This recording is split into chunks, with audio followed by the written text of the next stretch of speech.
6월 27일 주일 예배 나오신 여러분 환영하고 축복합니다. 오늘은 주연절도 8번째 주일입니다.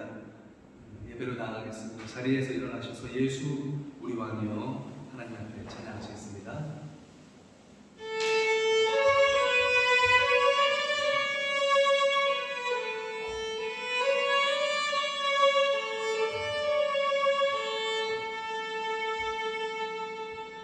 예수 우리 왕이여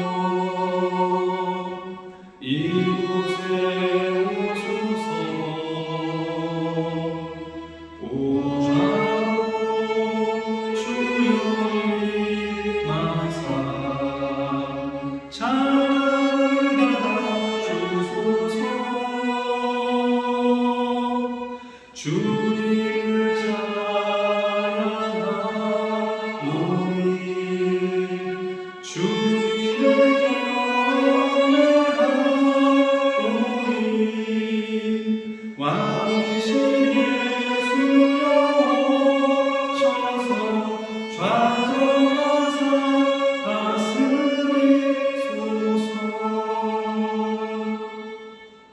하나님은 영이시니 예배하는 자가 신령과 진정으로 예배할지니라. 아멘. 이 시간 아버지 하나님 앞에 참회의 기도로 나아가시겠습니다. 한 주간에 우리의 삶을 떠올리시면서 주님 보좌 앞에 나아가서 주님을 만날 수 있는 우리 자신을 정결하게 변화시켜 주셔서 우리 함께 기도하겠습니다. 하나님, 예수님 십자가 앞에 나아갑니다.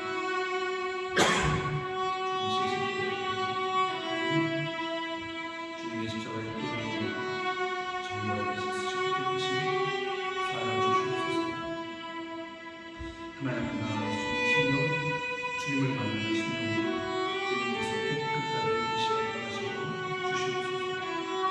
만약 우리가 죄가 없다고 말하면 스스로 속이고 진리가 우리 속에 있지 않을 것이요, 만약 우리가 우리 죄를 자백하면 그는 미쁘시고 의로사 우리 죄를 사하시며 우리를 모든 불의에서 깨끗하게 하실 것이요. 주님의 말씀을 믿습니다. 주님 말씀을 붙듭니다. 주님의 십자가 앞에서 진실되게 죄를 자복했습니다. 주님께서 이 시간 우리에게 사죄의 말씀을 하시며 주님 앞에 나갈 수 있는 거룩한 성도로 성령의 역사를 인해서 변화시켜 주심을 믿습니다. 감사합니다. 예수님의 이름으로 기도합니다. 아멘. 이 시간 사도신경으로 우리 신앙 고백하시겠습니다. 나는 전능하신 아버지 하나님, 천지의 창조주를 믿습니다. 나는 그의 유일하신 아들 우리 주 예수 그리스도를 믿습니다. 그는 성령으로 잉태되어 동정녀 마리아에게서 나시고 본디오 빌라도에게 고난을 받아 십자가에 못 박혀 죽으시고 장사된 지 사흘 만에 죽은 자 가운데서 다시 살아나셨으며 하늘에 오르시어 전능하신 아버지 하나님 편에 앉아 계시다가 거기로부터 살아있는 자와 죽은 자를 심판하러 오십니다. 나는 성령을 믿으며 거룩한 공교회와 성도의 교제와 죄를 용서받는 것과 몸의 부활과 영생을 믿습니다. 아멘. 자리에 앉아주시기 바랍니다. 찬송가 3장 성부성자 성령 함께 찬양하시겠습니다.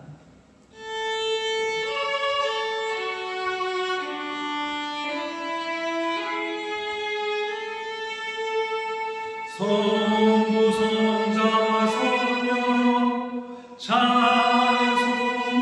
영광 보내세 대초 지금까지 또 영원토록 성삼위께 영광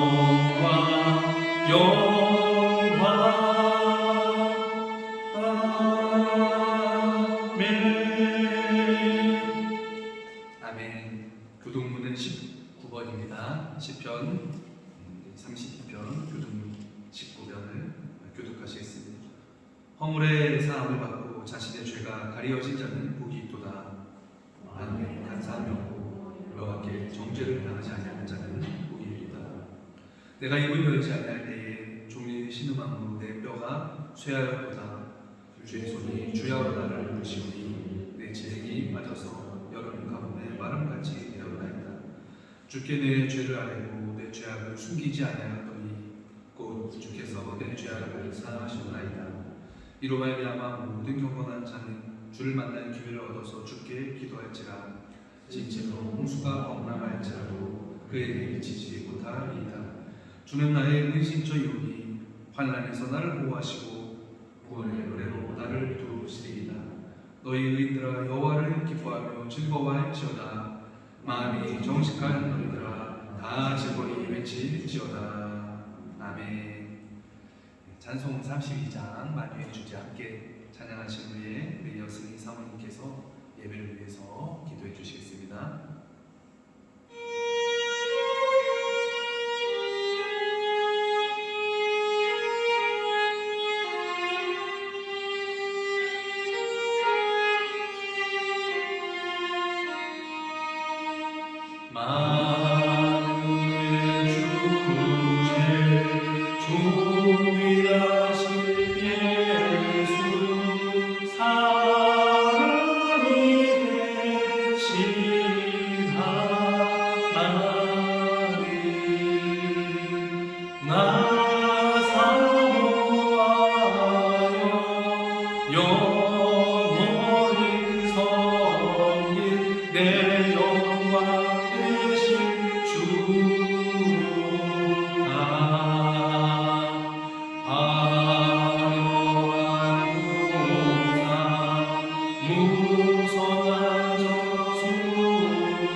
주님이 함께 하시는지도 인식 못한 시간들을 보내고 참으로 어리석은 삶을 살았습니다. 늘 이 자리에 와서야 주님을 생각해내고 뒤돌아보고 고개 숙여지는 연약한 모습이 부끄럽습니다. 그래도 불구하고 사랑하고 축복해 주시는 큰 사랑의 하나님께 감사드립니다. 지난 한 주간 주님이 허락하신 이 땅에 인간의 이기심과 자만심으로 원치 않는 일들이 많았습니다. 왜 원하지 않는 전쟁의 고통으로 힘들어하는 일이 있어야 될까요? 하나님의 계획이 무엇인지 저희 짧은 생각으로는 가늠할 수 없지만 그들의 고통과 두려움을 주님께서 기억하시고 고요하고 편안한 삶을 허락하시길 간절히 바라봅니다. 고마우신 하나님, 저희 교회를 생각할 때마다 늘 감사하다는 생각만 듭니다. 함께 모여 예배를 드릴 수 있을까 하는 두려움도 있었습니다. 사실 지쳐서 놓고 싶을 때도 있었습니다. 하지만 저희를 위해 예배해 주신 하나님께 감사드리고 작은 이들이 모여 예배드렸지만 이 안에는 큰 사랑이 있음을 깨닫습니다. 예배해 주신 목사님과 함께 드린 예배가 이 자리에서 항상 이어지길 바라며 목사님과 사모님 아이들이 낯선 곳에서 어려움 없이 있기를 서로 이러하며 잘 적응하기를 기도합니다. 몸이 아픈 성도들이 있습니다. 몸의 건강과 아울러 마음의 두려움과 낙심까지 어루만져 주시길 바라며 혹 마음의 상처로 아파하는 이들이 있으면 그 상처도 함께 하시어 마음속 깊은 곳에서부터 기쁨과 평안이 있기를 바랍니다.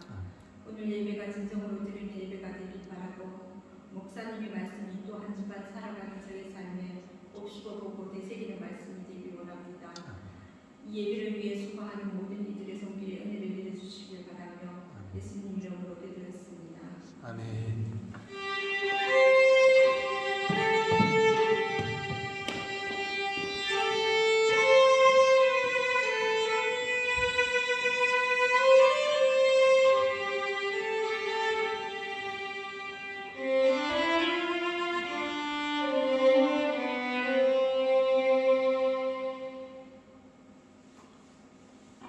말씀 공독하시겠습니다. 오늘 우리에게 주시는 하나님 말씀은 창세기 10장 31절, 32절 말씀입니다.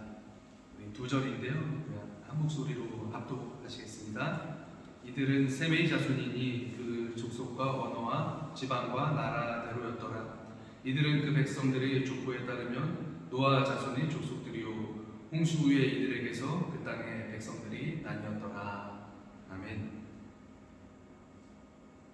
영적인 축복의 계승자라는 제목으로 하나님 말씀을 나누도록 하겠습니다.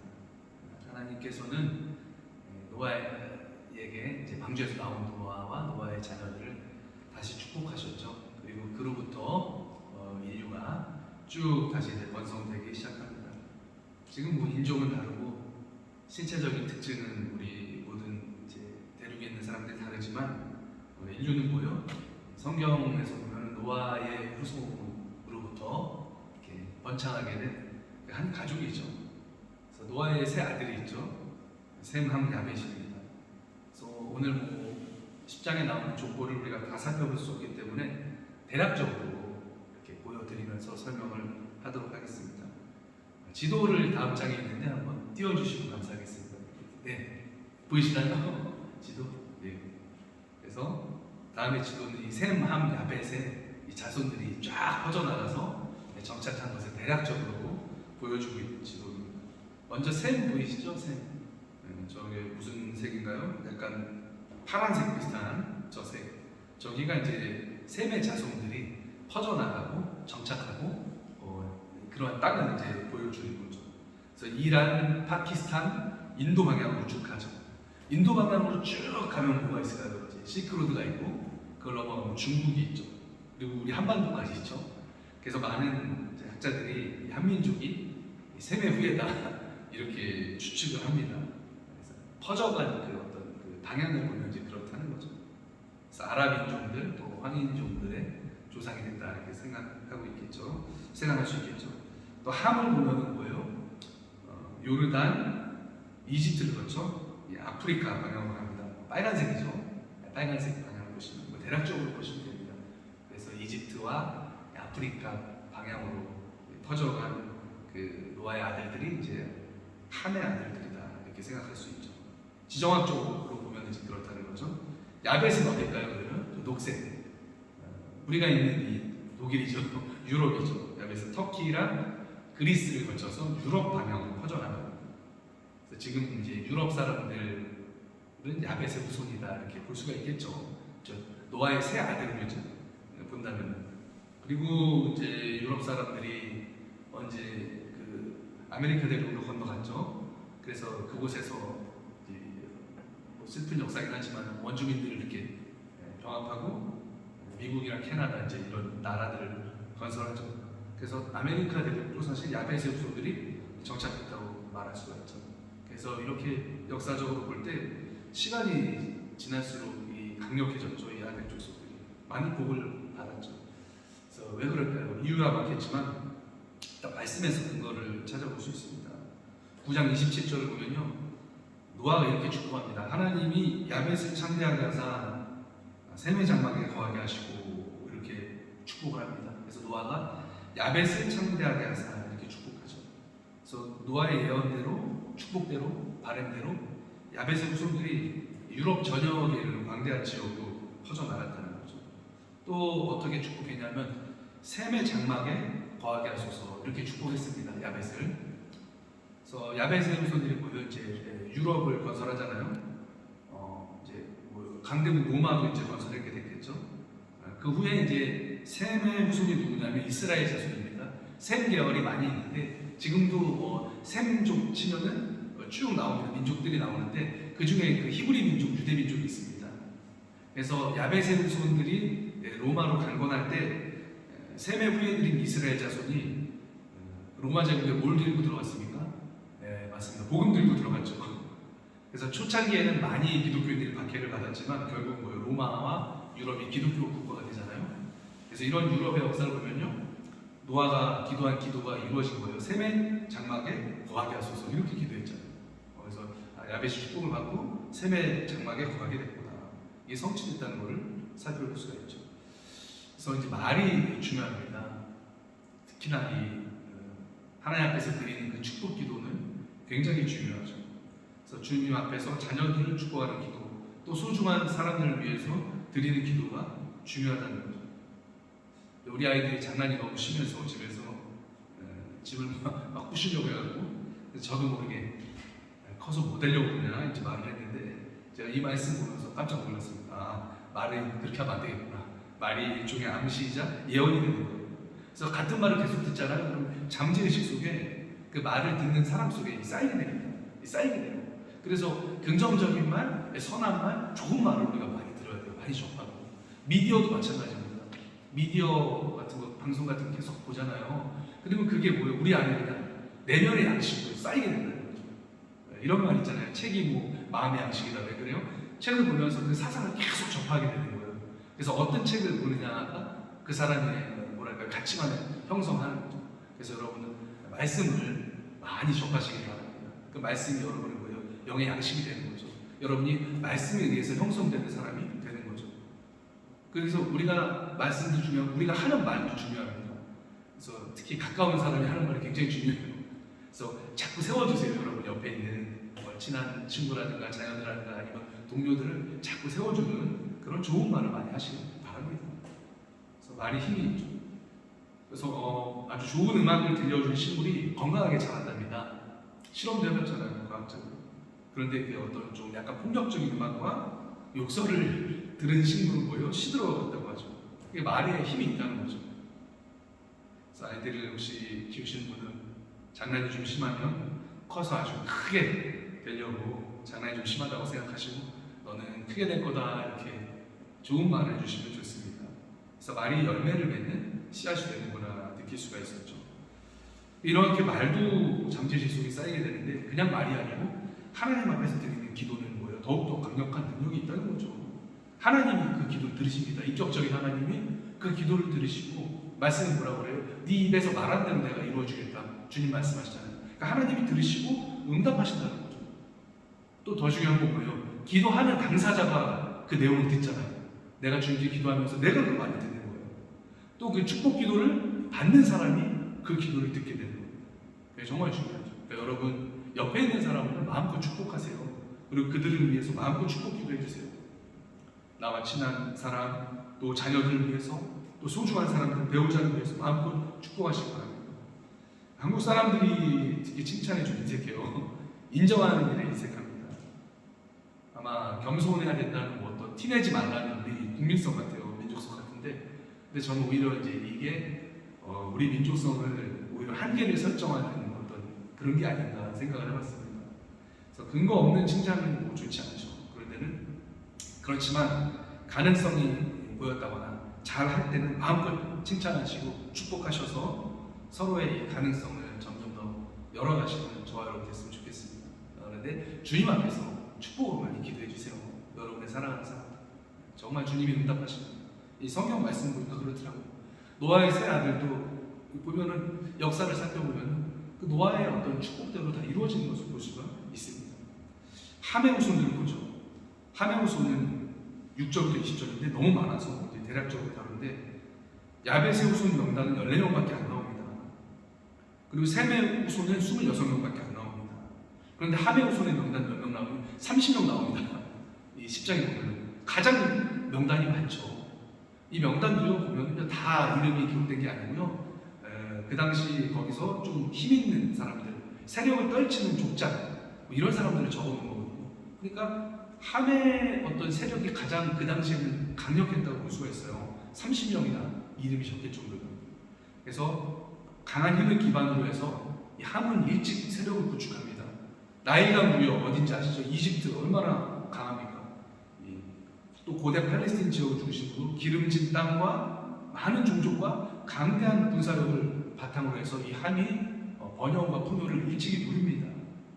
오늘 말씀은 이제 읽진 않았지만 여러분 뭐 들어봤을 거예요. 니무롯이라는 사람이 등장하는데 아주 강력한 인물인데 이 사람이 함의 후손이에요. 함의 후손.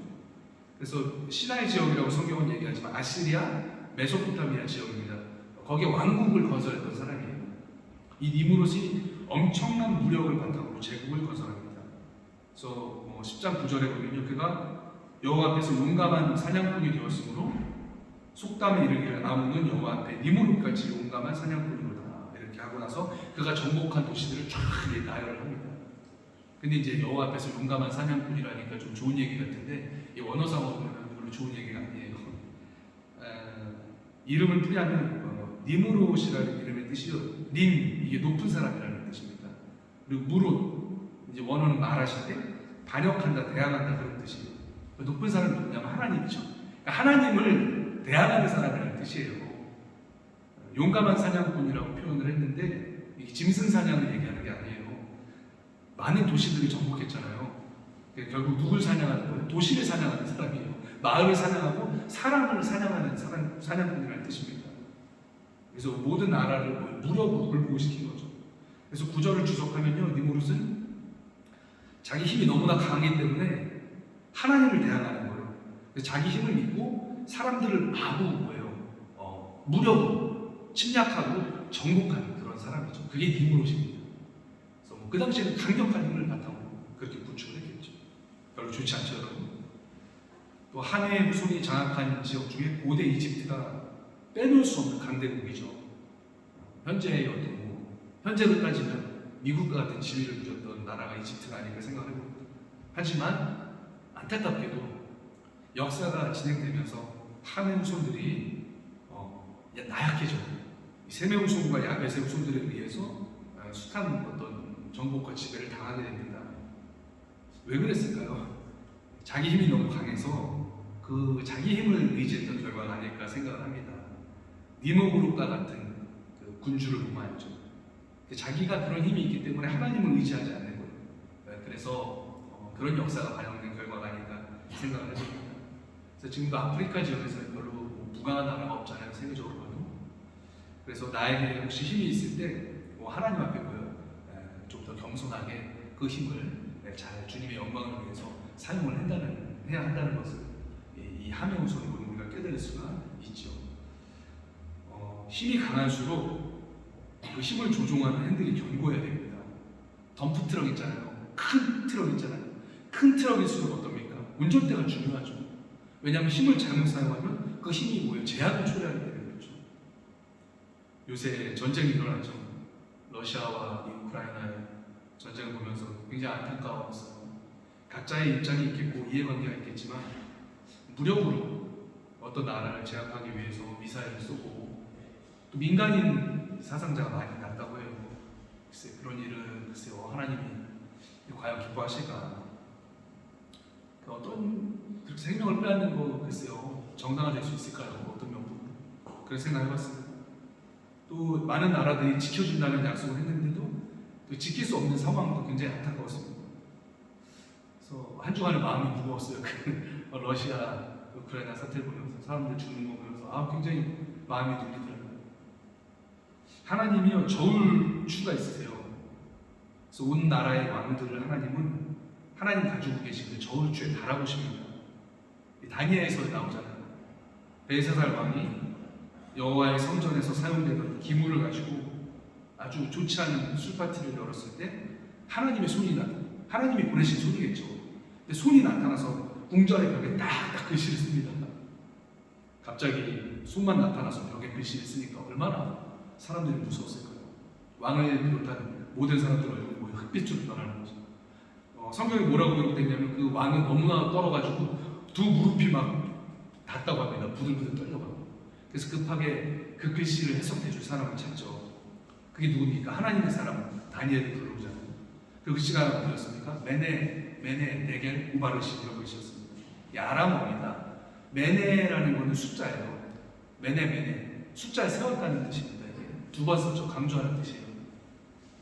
그래서 하나님이 숫자를 셌다는 거죠. 대개는 뭐냐면 무게를 얘기하는 겁니다. 무게를 측량했다는 뜻이에요. 우는 뭐냐면 접속사입니다. 운트예요. 운트. 바르시는 뭐냐면 분리하다, 나눈다는 뜻이에요. 그래서 문장을 해석해보면 뭡니까? 숫자를 세고 무게를 재서 나눴다는 뜻이죠. 이게 뭔 얘기예요? 하나님이 그 바벨론 제국을 끝나는 날을 이미 숫자를 세우고 계셨다는 거죠. 그런데 지금 집권자인 그 벨사사 왕의 무게를 하나님의 저울추에 재보니까 하나님 보시기에 왕의 무게가 뭐예요? 부족했다는 거예요. 그렇기 때문에 하나님께서 메대와 바사에 의해서 바벨론을 멸망시키시고 나라를 나누신다는 거예요. 그래서 그 일이 언제 일어났습니까? 그날 밤에 일어났죠. 그날 밤에 메대 바사 연합군에 의해서 바벨론을 멸망당하고 그 벨사살 왕은 살해당하게 됩니다. 그리고 메대 사람 다리오가 왕이 되게 되죠. 그러니까 하나님께서 큰 틀을 다 세우고 계신다는 거죠. 그리고 하나님께서 뭐예요? 사람을 저울에 달아보신다는 거예요. 특별히 집권자들, 왕들, 중요한 직책을 맡은 사람들 뭐예요? 하나님이 저울추를 달아보신다는 거예요. 저는 다니엘서 보면서 무서웠어요. 하나님이 저울추를 갖고 계시구나. 달아보시는 거예요. 저도 빌레필드 교회 목사로서 하나님이 저를 달아보신 거예요. 그걸 생각하니까 제가 무섭더라고요. 근데 저와는 비교할 수 없는 어떤 권세를 가진 사람들 하나님이 달아보시죠. 그래서 집권자를 하나님 달아보시거든요. 그래서 러시아, 우크라이나 사태를 보면서 하나님이 저 지도자들도 달아보시겠구나. 하나님의 저울추에. 그래서 하나님의 합당한 어떤 그런 일을 행하시겠구나. 이런 것을 좀 생각할 수가 있었습니다. 그래서 우리들에게 어떤 영향력이나 힘이나 그런 게 있다면 주님의 영광을 위해서 사용하셔서 하나님의 저울추에 여러분을 재워보시는 아주 꽉 찬 무거운 사람들, 주님이 인정하시는 그런 사람들 되시기를 축복합니다. 셈의 후손들도 한번 살펴보겠습니다. 노아가 9장 26절에서 이렇게 축복합니다. 셈의 하나님 여호와를 찬송하리로다. 여기서 끝이에요. 하나님을 부를 때 누구의 하나님이라고 부릅니까? 셈의 하나님 여호와라고 부르잖아요. 그러니까 노아가 셈함 야벳을 축복하는데 가장 큰 축복을 준 건 뭐예요? 그러니까 셈이죠. 셈의 하나님 여호와를 찬송하리로다. 그러니까 영적인 장자의 축복을 준 것이죠. 그래서 셈이 어떤 성격의 축복을 받아서 누릴 것인가를 미리 알 수 있죠. 그래서 셈의 후손들은 특별히 영적인 축복의 상속자가 된다는 거죠. 그래서 셈의 후손에서 뭐예요? 셈족에서 아브라함이 나오죠. 그래서 아브라함의 후손은 유대인을 이룬 거죠. 그래서 그 유대인의 뿌리에서 누가 오십니까? 메시아 예수님이 나오신 거죠. 그래서 그런 영적인 축복을 받은 게 셈의 자손들입니다. 루터, 칼빈 모두 이러한 해석을 했습니다. 주석할 때. 저도 그 해석이 옳다고 생각을 합니다. 그래서 하나님의 택함 받은 그 선민으로 하나님의 때가 되었을 때에 혈통상으로 보면 셈의 후손 가운데 약속된 그 메시아 예수님이 오신 거죠. 그래서 야벳도 큰 축복을 받았지만 예수님을 잉태하게 되는 복은 셈이 받았습니다. 그래서 영적인 축복을 한번 생각해봤어요. 중요하죠. 영적인 가치를 우리가 중요하게 생각한다면 영적인 복을 받고 영적인 일에 쓰임받는 일이 정말로 중요하고 복된 일이라고 할 수가 있습니다. 그래서 여러분의 집안에서 여러분이 만약에 혼자 예수님을 믿으신다면요, 여러분이 축복을 가지고 있는 그 키라고 할 수 있어요. 그래서 영적인 축복을 받고 영적인 일에 쓰임받는 내가 우리 가정의 영적 제사장이구나 이렇게 생각을 하시면 됩니다. 그래서 전도해야죠. 가족들을 위해서 기도하고 주님이 나한테 그 키를 주신 거죠. 샘과 같은 그런 키를 나에게 주신 거죠. 그래서 이 일은 어떤 가정을 위해서 다른 어떤 일을 하는 일은 중요하죠. 경제적인 책임을 지는 것도 정말 중요하죠. 하지만 우리가 영적인 가치를 알고 있다면 영적으로 우리가 가정을 세우는 일도 그에 못지않게 중요하다. 그렇게 생각할 수가 있다는 거죠. 저는 우리 교회도 한번 생각해봤어요. 교회를 세우는 일이 뭐예요? 중요하죠. 교회를 든든하게 세우는 거 중요해요. 우리 사모님 기도에서도 말씀하셨지만 우리가 함께 모여 예배드린다는 게 얼마나 중요한 가치인지 모릅니다. 선교사님들은 평생을 걸어요. 평생을 걸어서 교회 하나 세우는 게 꿈입니다. 근데 독일은 감사하게도 교회를 인정하고 교회에 대해서 우호적이지만 예를 들어 저 중동 지역이라 그러니까 이슬람 지역에서는 교회에 대해서 우호적이지 않고 성도사님들 파송되셔서 하는 평생 기도 제목이 교회 하나 세우는 거예요. 교회 하나 세우는 예배 처소로 보이고 그게 정말로 중요해요. 너무너무 중요합니다. 그래서 우리가 영적인 가치를 의식하면 이보다 정말 귀하다고 할 수 있는 일이 별로 없죠. 그래서 영적인 역사는 중요한데 이 일도 그냥 이루어지는 건 아니죠. 먼저 하나님의 주권적인 선택이 있어야 되고 동시에 선택된 하나님의 백성들이 뭐예요? 네, 주님 뜻에 순종해서 헌신할 때 이런 아름다운 일이 일어나는 거죠. 이스라엘 역사를 봐도요. 예수님을 잉태하고 태어나게 되게 그냥 된 것은 아니죠. 숱하게 모여 하나님으로부터 훈련받습니다. 또 말씀을 전하던 예언자들이 숱하게 모여 순교의 피를 흘리죠. 또 역사의 그 담금질의 결정 가운데서 예수님이 이제 오게 되신 거죠. 그래서 우리들이 이제 영적인 어떻게 보면 이스라엘이 됐죠. 예수님의 복음 안에 있는 사람들은 영적으로 아브라함의 후손이 된 거거든요. 그래서 우리 영적인 셈의 축복을 받았다. 우리 교회가 그걸 다시 그 유산으로 받았다. 영적인 축복으로 받았다. 이제 우리가 그렇게 생각을 할 수가 있는 겁니다. 그래서 영적인 축복을 받은 우리들에게 우리 주님께서 요구하시는 바가 있죠. 그 영적인 역할을 위해서 우리 교회를 세웠는데, 그래서 그 교회를 든든하게 세워가야 된다는 우리 하나님 주신 책임이 있다는 거죠. 그래서 노아의 아들 이 셈함 야벳에 의해서 전 인류가 번창을 하게 됩니다. 그 새로운 인류가 노아의 아들로부터 기원되게 됐죠. 그래서 자기 기원에 대한 생각이 굉장히 중요합니다. 내 기원이 뭘까? 이 집단적으로 생각하기도 하고 개인적으로 생각하기도 합니다. 그래서 많은 나라들이 그 자기 기원을 어떤 형태로 전달하냐면요, 그 설화, 이야기 형태로 전달합니다. 그래서 우리나라는 뭐가 있죠? 기원 설화, 단군 설화가 있잖아요. 단군 설화, 단군 설화. 이런 이야기들이 공통적으로 보여 그 나라의 뿌리를 이제 얘기하는 거거든요. 그리고 거기서부터 가치관을 형성하고 그 가치관이 사회와 문화와 문명을 이제 만들어냅니다. 그래서 내가 속해 있는 이 문화가 어떤 이야기에 기반하고 있는가 굉장히 중요해요, 사실. 그런데 이미 현대 한국 사회는 이 단군 신화를 믿고 그걸 진지하게 자기 뿌리로 생각하는 사람 별로 없어요, 그렇죠? 별로 없죠, 사실. 뭐 다른 민족도 마찬가지입니다. 그러면 이제 현대인들이 과연 어떤 이야기를 자기 기원으로 생각하고 있을까, 받아들이고 있을까? 이게 중요하죠.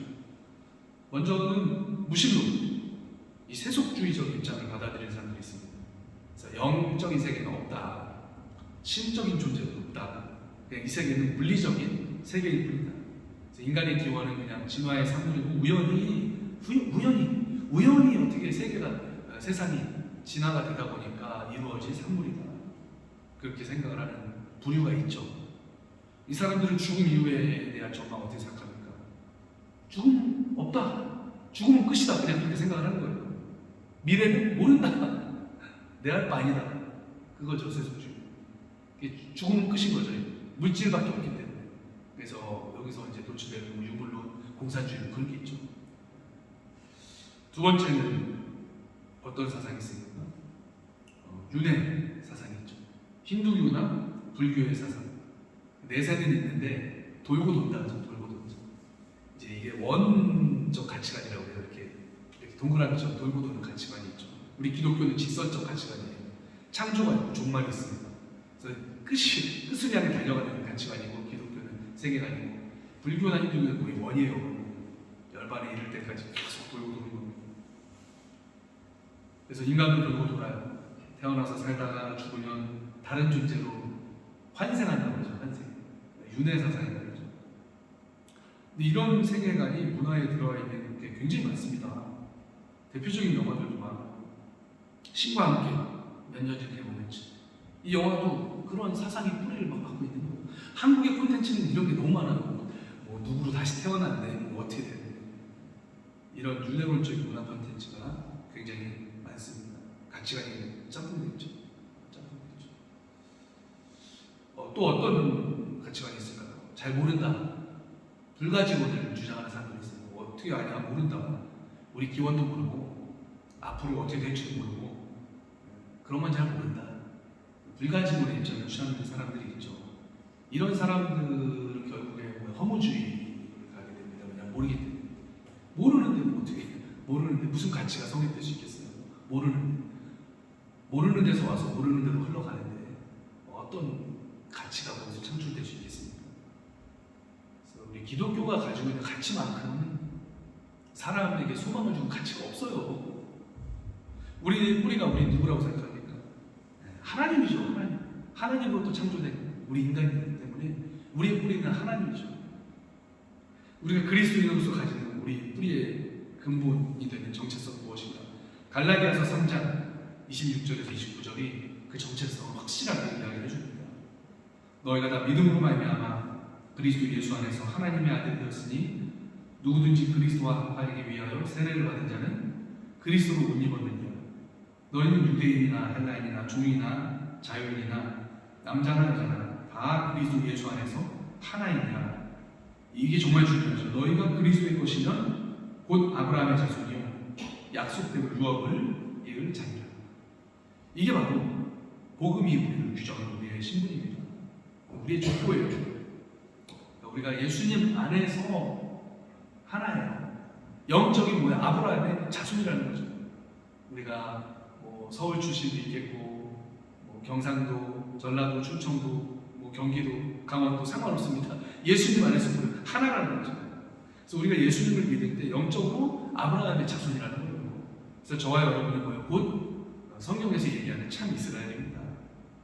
참 할례는 뭐예요? 육신의 할례가 아니고 마음의 할례라고 했거든요.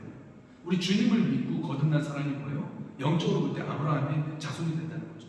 그래서 우리가 혈통으로 유대인이어서가 아브라함의 자손이 아니고 예수님을 그리스도를 믿기 때문에 우리가 영적인 아브라함의 자손이라는 겁니다. 우리뿐만이 아니죠. 전 세계 예수님을 믿는 이 건전한 교회는 뭐예요? 영적으로 볼 때 아브라함의 자손이에요. 그래서 하나님께서 아브라함에게 주신 약속이 성취되는 거죠. 하늘의 별과 같이 자손이 많게 주겠다고 했잖아요. 바닷가에 모래같이 많게 해주겠다고 했잖아요.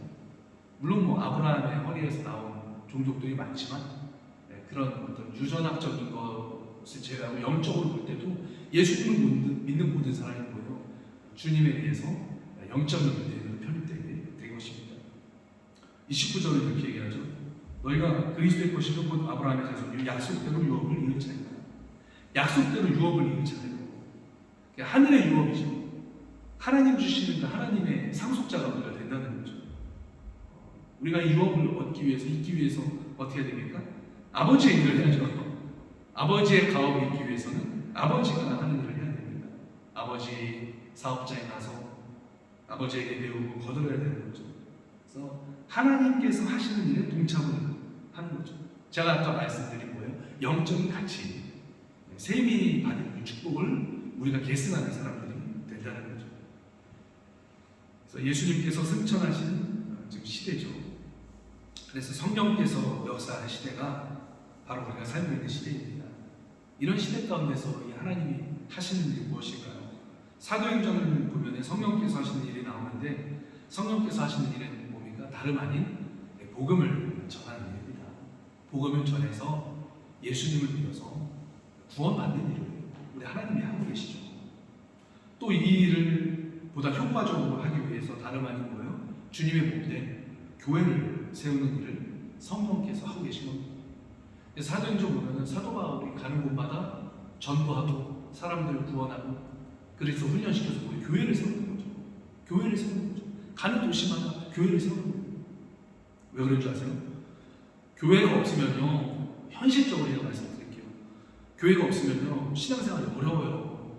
매주 모이는 예배 없이는요, 개인의 신앙이 올바로 서기가 너무나 어렵습니다. 혼자서 이 신앙 붙들기 너무 어렵거든요. 전도해도 어려워요. 왜냐하면 복음을 전하면 이제 예수님을 전하면서 우리가 어디로 모시고 나가야 됩니까? 예배로 모시고 나와야 되잖아요. 그래야 그분의 이제 신앙이 성장하고 이렇게 한 단계 한 단계 밟아 나가는데 예배가 모이지 못하는 거예요. 전도해도 어려운 거예요. 왜냐하면 모시고 나올 곳이 없기 때문에. 그래서 어떤 형태든지 교회는 존재하는 가정교회도 많이 있죠. 교회가 이렇게 되게 어려운 데는 가정 내에서라도 모여서 예배를 드리는 겁니다. 또 이렇게 교회 공동체 모여서 예배를 드리는 겁니다. 그래서 성령께서 하시는 일을 전도하는 일, 영혼을 구원하는 일, 교회를 세우는 일이시죠. 그래서 우리가 이곳에서 매주 모이는 교회로 서 있는 것은요, 이 성령께서 붙드시는 기적이다. 저는 그렇게 생각했어요. 성령님이 우리를 붙들고 있는 기적입니다. 그래서 우리가 우리 교회에 모여서 잘 예배드리고 우리 교회를 정말 잘 영적으로 붙들고 나갈 때 셈이 받은 그 영적인 가치와 축복을 계승하는 일이 된다는 거죠. 그래서 여러분 빌레벨트 교회를 사랑해 주시고 물론 사랑하시지만 더 교회를 위해서 기도해 주시고 우리 교회를 잘 세워나갔으면 좋겠습니다. 저 올해 목표는 예배를 잘 세우는 거예요. 연초에도 계속 말씀드리듯이 잘 모여서 예배드리는 거지. 그래서 올해는 예배를 잘 세우고 싶고요. 내년에는 또 기도하면서 마음에 품고 있는 소원이 있습니다. 가치 있는 일에 우리가 투자 많이 합니다. 요 말씀을 드리고 마치고 한국의 어머니들 사교육비 때문에 봉사를 하죠.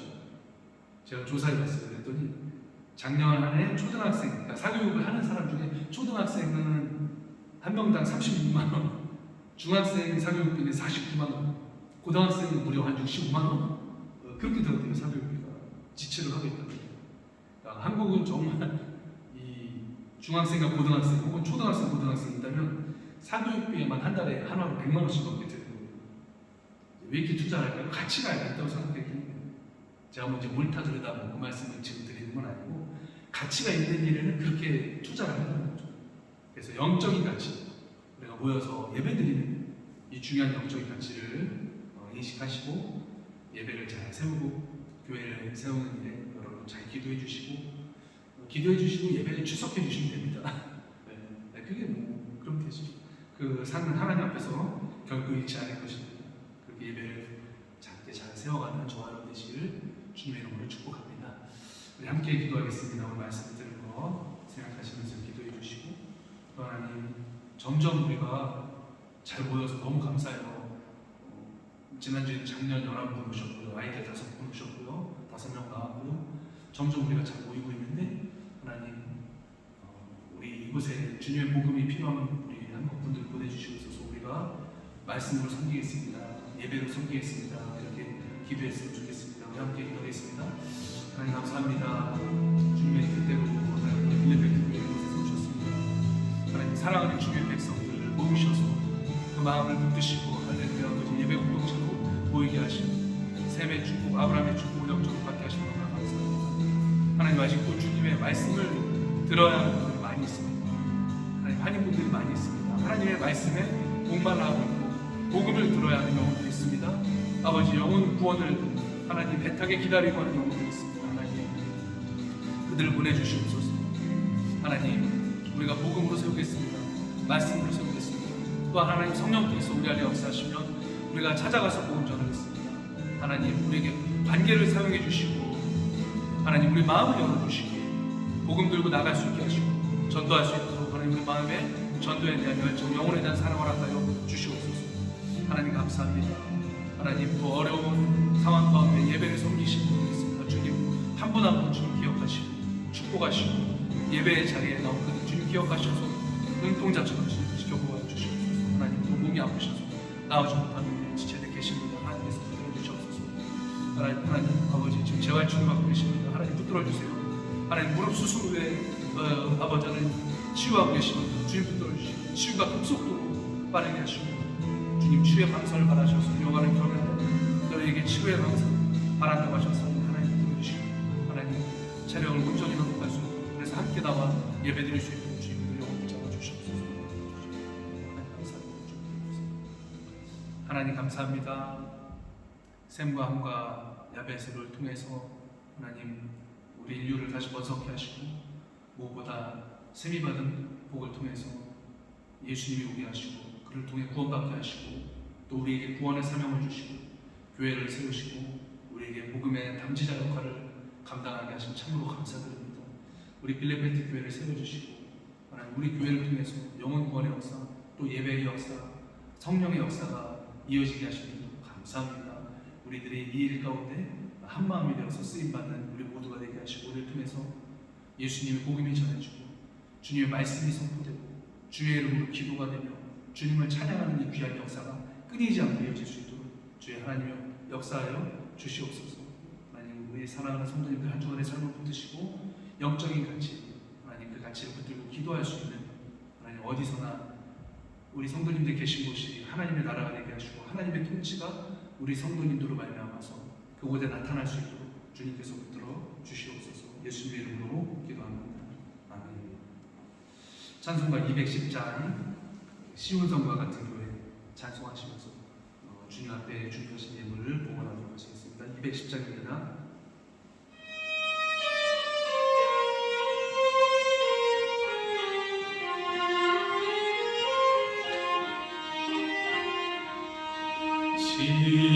시온성과 같은 교회 주의 영광 하여라 허락하신 말씀대로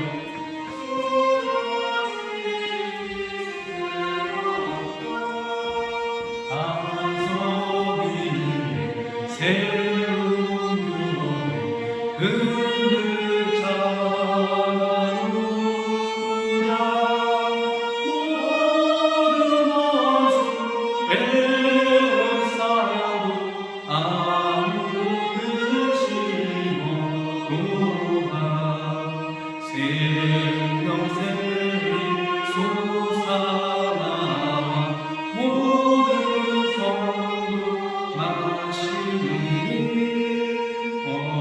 언제든지 흘러넘쳐 부족함이 없도다 이런 물이 흘러가는 목마른 장로 아멘. 주의 은혜 풍족하여 넘치고 넘칩니다.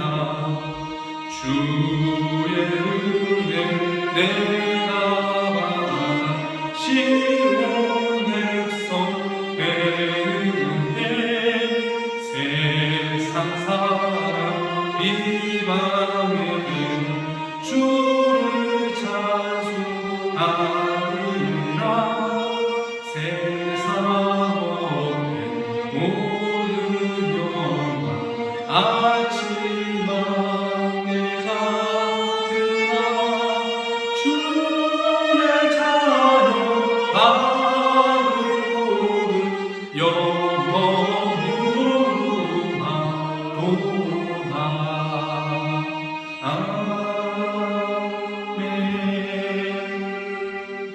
아멘. 올해 교회 소식 나누겠습니다. 올해 교회 비전처럼 여러분들 잘 모여주셔서 참 감사드립니다. 생업도 바쁘고 여러 가지 일정 때문에 바쁘신데 이렇게 힘써 모여주시면 정말 감사드립니다. 다음 주에 예배 시간은 다시 오후 3시입니다. 그때 모여주시면 되겠습니다. 주일학교가 열심히 예배 드리고 있습니다. 함께 응원해 주시고 기도해 주시면 감사하겠습니다. 환우들 계셔요. 이제 이번 주에 용근 집사님도 무릎 수술하시고 회복 중에 계신데 기도해 주시기 바랍니다. 우리 최인권 성도님께서도 함께 계속 기도해 주시기 바랍니다. 오늘 축복하시는 분이 계십니다. 드디어 오셨죠. 우리 김선영 성도님 환영합니다. 박수 한번 하실까요? 우리 김현진 집사님, 성도님들 같이 좀 나오시죠. 제가 선물 교회에서 준비한 교회가 드리는 선물 잠시 드리고 제가 기도를 좀 하도록 하겠습니다. 요 단상 앞에까지 나오시면 되겠습니다. 네, 앞에 이렇게 서주시면 감사하겠습니다. 박수해 주시면 감사하겠습니다. 네, 제가 드리는 게 아니고 교회가 드리는 선물입니다. 잠시 제가 축복기도 하고 저를 보고 쓰시면 되겠습니다. 하나님 감사합니다. 사랑하는 김현진, 김선영 성도님, 주님 안에서 주님의 이름으로 한 가정을 이루었습니다.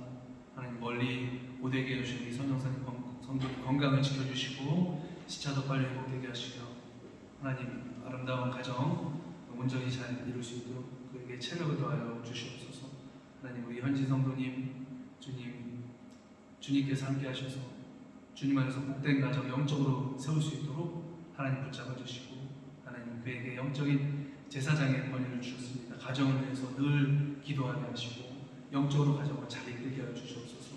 우리 선영 성도님 영적인 어머니입니다. 주님 붙드시고 그에게 복 주셔서 하나님 남편과 함께 가정을 말씀으로 온전히 세울 수 있도록 하나님께서 복의 복을 더하여 주시옵소서. 하나님 일의 복을 주시고 이들을 통해서 많은 사람들이 아름답게 되고 이롭게 되어지는 놀라운 일에 쓰임받게 하여 주시옵소서. 또한 하나님께서 이 가정에 복의 복을 더하셔서 지혜를 주시고 자녀의 어떤 계획이 있는지 모르지만 주님께서 형통케 하셔서 하나님 아름다운 자녀들로 주님 앞에 쓰임받고 세계적인 인물로 키워낼 수 있는 복된 가정 되게 하여 주시옵소서. 주님께서 함께 하시고 주님께서 세우실 줄 믿고 감사드리며 예수님의 이름으로 축복합니다. 아멘. 아멘. 감사합니다.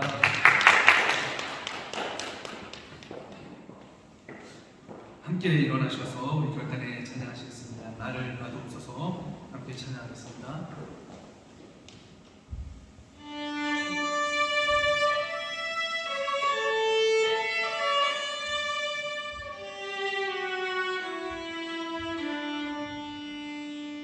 주님 내가 여기 사오니 나를 보내소서. 나를 주께 드리오니 주 받으옵소서. 주님 내가 여기 사오니 나를 써주소서.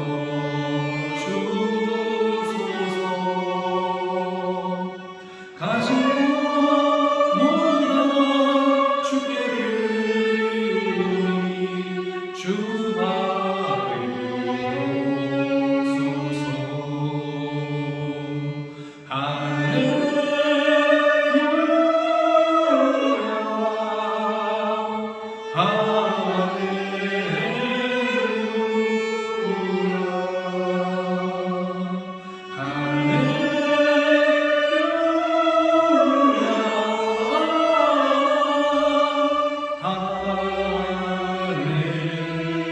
나를 받으옵소서.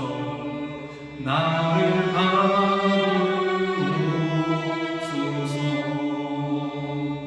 나를 받으옵소서.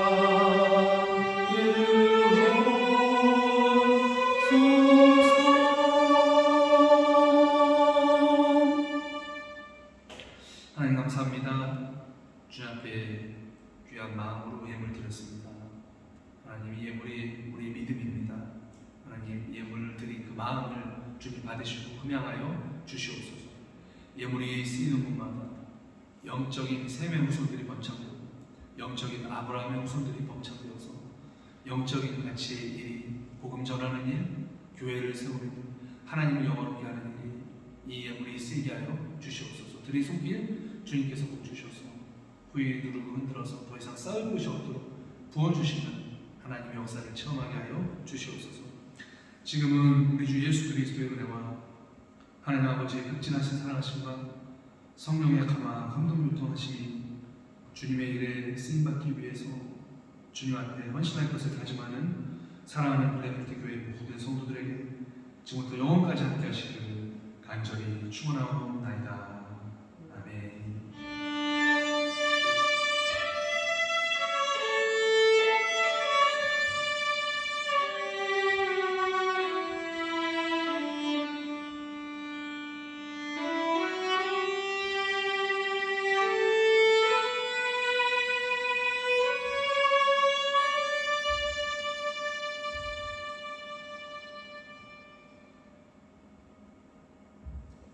감사합니다. 예배 마쳤습니다.